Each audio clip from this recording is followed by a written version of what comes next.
Let's understand the structure of a PHP page as well as require and include. The entry point of every single PHP page is the index.php file. Even though we only specified localhost /mpc right here, we are getting the index.php page. So by default, the entry point of our project is the index.php file. We can also create more files by clicking on new file and giving this file a name, like about for example, followed by .php extension to say that this is going to be a PHP file. Again, we can write normal HTML code in here, and we can just output some random text right here. To access this page, we can now enter localhost /mpc, so the folder that we're in right now, followed by the name of the PHP file we want to access. So we want to access our about.php file.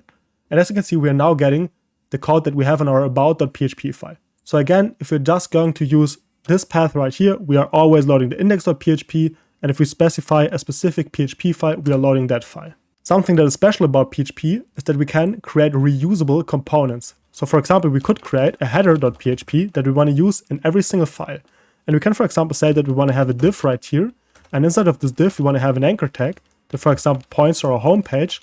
We also want to have contact and we want to have about, for example. So now we have those three links. And imagine we wanted to use this header on every single page. So we can now, instead of this echo right here, use the include keyword followed by the file that we want to include.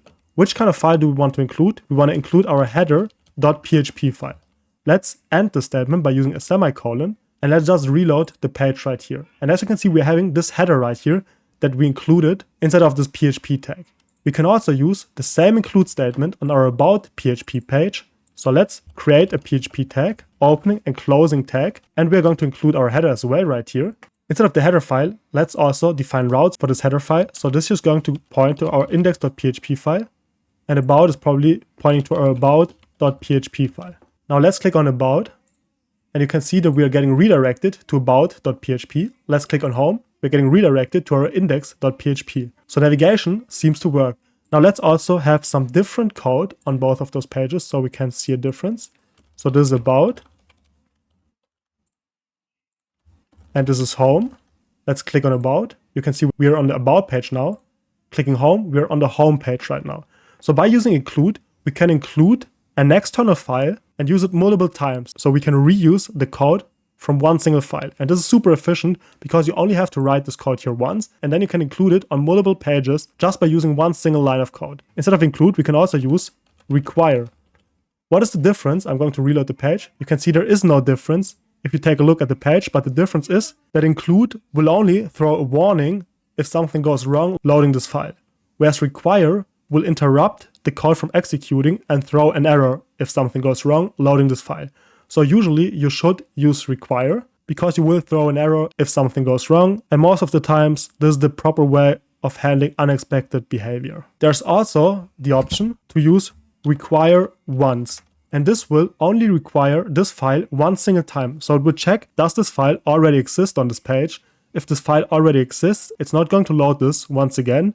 Otherwise, it is going to load it for the first time. So let's duplicate that line, for example, 3 times. We're going to reload our index.php file, so our home page, and as you can see, we're only getting this footer once. If I'm going to replace require once with require, for example, though, we will load this file 3 times. Even though it already exists, we're going to load it once again, and once again, and once again, as you can see. Under most circumstances, you want to use require once, because most of the times you only want to require a file once, but from time to time you might want to use a certain file multiple times. If you think about a blog, for example, and every blog post should have the same structure, and you want to require blog post, require blog post, require blog post, and so on, so you want to require multiple blog posts, require might make sense. So it's just important to know the difference because we will use that later on pretty often.